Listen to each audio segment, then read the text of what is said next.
at the sacred garden. This is the sacred garden, and as you can see, it's a 10,000 square foot greenhouse that is the home to a lot of plants and a lot of beautiful energy. And you know, one of my favorite things is often people come in, even teenagers, and they just go, it's so peaceful here. Like there's a tangible feeling. I don't know if you can get through a video, but it's very, very sweet. I wanted to tell you too about the logo for the Sacred Garden. Yes. This is our logo, and it's a kind of a fun story of co-creation, if you will, because about 10 years ago, maybe 11 or 12 years ago, I was trying to figure out what to call my website, my personal website, and I couldn't decide what to do because I'm a relationship coach and I do labyrinth facilitation, and I couldn't figure out a term that was in common with those two. And I had a dream that it should be Heart Path. And I woke up going, Heart Path, I love that. So I bought the URL and I got busy trying to draw a labyrinth heart logo. But every time I drew it, I would draw it with too many concentric hearts, and it was too complex like a labyrinth, and it didn't look very logo-like. And someone sitting beside me drawing said, you know, Eve, that looks like an Om, and this is an Om symbol, which means God in Sanskrit, essentially. And I said, it does, so I turned it, and I turned my paper, and I actually drew an Om instead of a heart. Oh, wow. And in drawing the Om, and turning my paper literally to God, when I turned it back this way, it was exactly what I wanted, with two entwined hearts and a labyrinth journey into the open heart. So it was perfect, like mother and child or sweethearts, the relationship piece and the labyrinth piece. So it's an Om this way, those things that way. And then I thought, well, I wonder if it's anything any other way. And I turned it this way, and I was looking at it and suddenly realized that it's spelled E-V-E, which is my name, Eve, and the first woman. So it's very connected to that. How awesome. This way, boobs and butts, the divine. So it's very much the body, mind, spirit, magic piece, Yes. you know. So I love sharing that with people because it's another one of those serendipitous proof stories. Had I not had the dream, I wouldn't have tried to draw it. And had I not turned it to God, which is such a great metaphor, Yes. it wouldn't have worked at all. Yes. Beautiful. So Let's visit. Let's visit. Put these here. Well, let's go this way. So over here we have what we call the Mother Shrine, and I'll see if I can turn on a light for you. This is a beautiful little shrine room. It's for people who want to do a little bit more private praying or sitting or journaling or contemplating, and that's the beautiful Tara window, who also took up residence here. We had a Buddhist Lama speaking about Tara, and I really didn't know all that much about her. And didn't know I'd heard of her, but I didn't know that much about her. But he brought in a bunch of tankas like this with Tara on it, and he did his talk on Tara. And she must have liked it here because she decided to take up residency. And through a fluke of situations, somebody called and said, hey, I have some things on Craigslist you ought to look at. And I went to see what they were, and it wasn't anything I wanted. But while I was looking at that list, I saw something that said Tara window. I said, Tara window? What's a Tara window?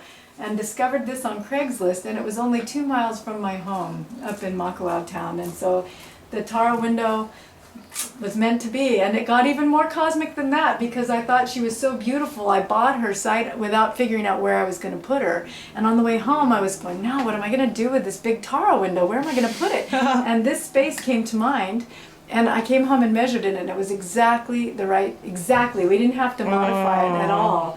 And then I thought, well, what can we put in this space on the sides? And I had this in my mind's eye. I saw this exactly. And when we get to the other side, I'll show you that these are trees growing up. I saw wooden cutouts in my mind's eye. And it was a Sunday. Everything was closed except for one store in Kihei. I said, Steve, let's go down there and see if we can find what I'm seeing in my mind. And there they were, the exact height. We didn't have to cut them or alter them.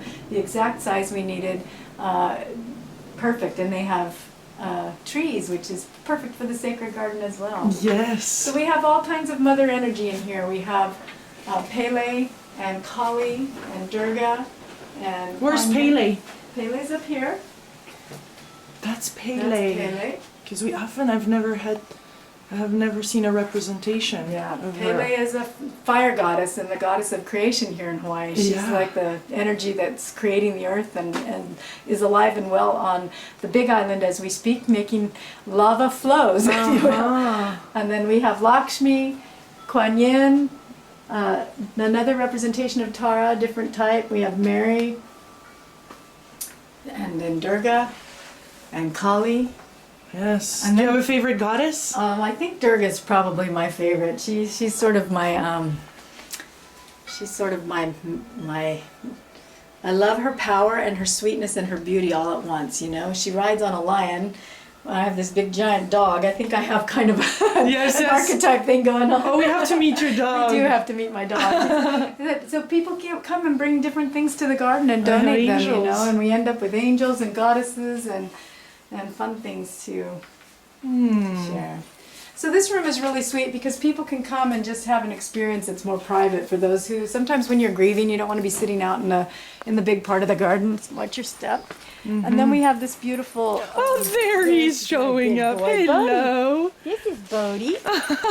Bodhi came into the garden as a puppy and never left. He's a 160-pound St. Bernard Rottweiler and a very gentle spirit here at the garden, and everybody comes to visit him. He's my big lion boy. Hello. Say hi, Bodhi. So Bodhi's great. Your camera shy now, come on. And we have Poe here too, is another big beautiful dog on the garden that people love to visit with as well.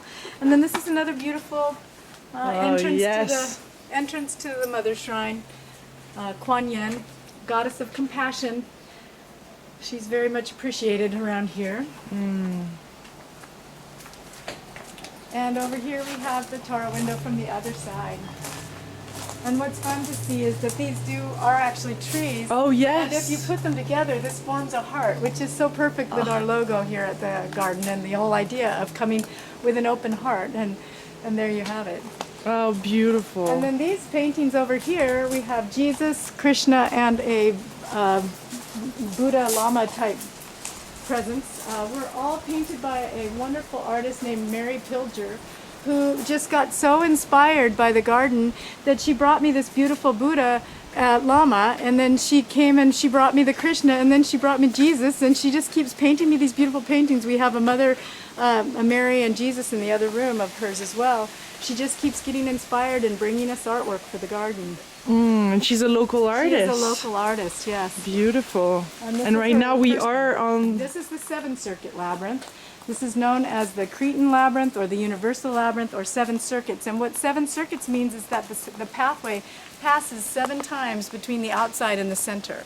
The outside labyrinth is an 11 circuit labyrinth, which is infinitely more complex. And then over here we have community journals, which are really fun, that you can either sit and read or you can write in, and it has all these people's experiences, their stories, their little things they want to share. Sometimes they're prayers, sometimes they're poems, sometimes they're gratitude messages or just their experiences from the garden. And over here, Hey, buddy. Yeah, you're cute. You're cute. over here we have a beautiful Kuan Yin. Oh, yes. She's one of the most She beautiful Kuan Yins is, ever, yes. and Wow. and I dearly love her.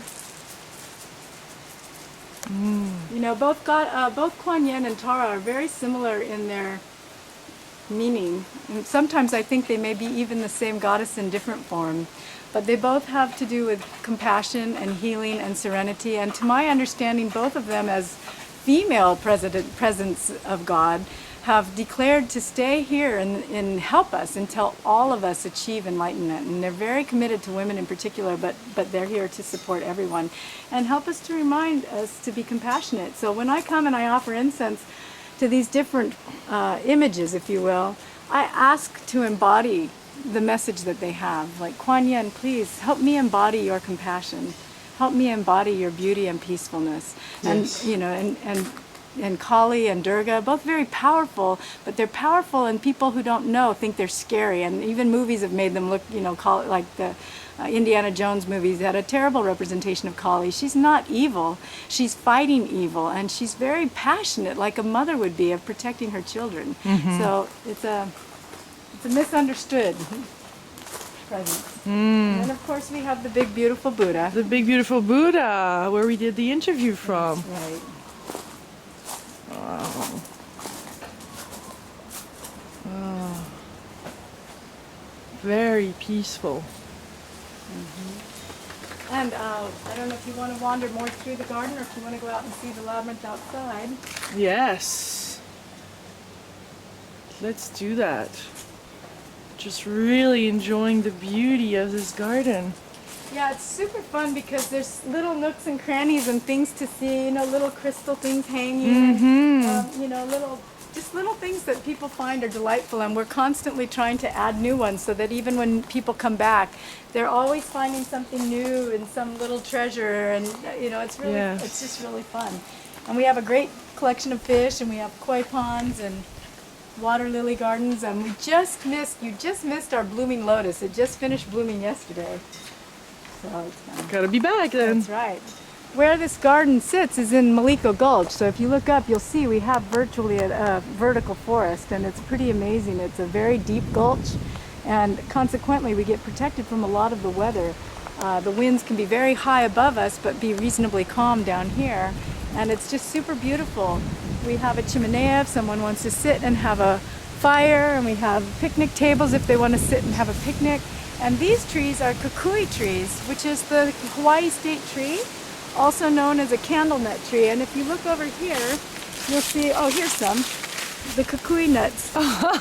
And these are extremely medicinal. There's nothing like the oil from this for cold sores, these kinds of, and healing. These leaves are compresses warmed up for sprains. They're a very, very special tree, and kukui means light. So they would use the nuts as an oil source for light and burn them. And then if I look around here, you'll find this is what's inside those pods, and they polish these and use them as the leis. You see the kukui leis all the time. Oh, yes, yes. So these are very, very powerful trees, and they just happen to encircle our labyrinth. So I like to refer to this as the kukui labyrinth. Bodhi loves the labyrinth. Bodhi! Whenever we do a labyrinth walk, and there's lots of people on it, he goes and sits right in the center. And just waits for people to come and love him up. I think it's God spelled backwards, the big dog. See, he's doing it right now, look. Oh, he's walking right through. But usually he stops and he sits down in the center and goes and hangs out. So the only difference between this labyrinth and the one in the Chartres Cathedral, the only primary difference is the path is the same path. But I put an open heart in the center, kind of symbolic of our logo, and a reminder that we're really taking a journey from the head to the heart. And it's about an open heart, without a question. Yes! And then the traditional one has lunations around the outside, those little cogs that look like, you know, little cogs in a wheel. And we put rocks around the outside of ours. We have a stream over here that's not running right now, it's seasonal, but when it does run, it rages, and it's very amazing to walk the labyrinth with a raging river next to you, where you can just let go of whatever you need to let go of, and it just takes off to sea and disappears. But the river has risen so high that it's surrounded the labyrinth on 3 different occasions and turned it into an island. So it's always a great exercise in detachment and trust, and it's thy will. It's thy will.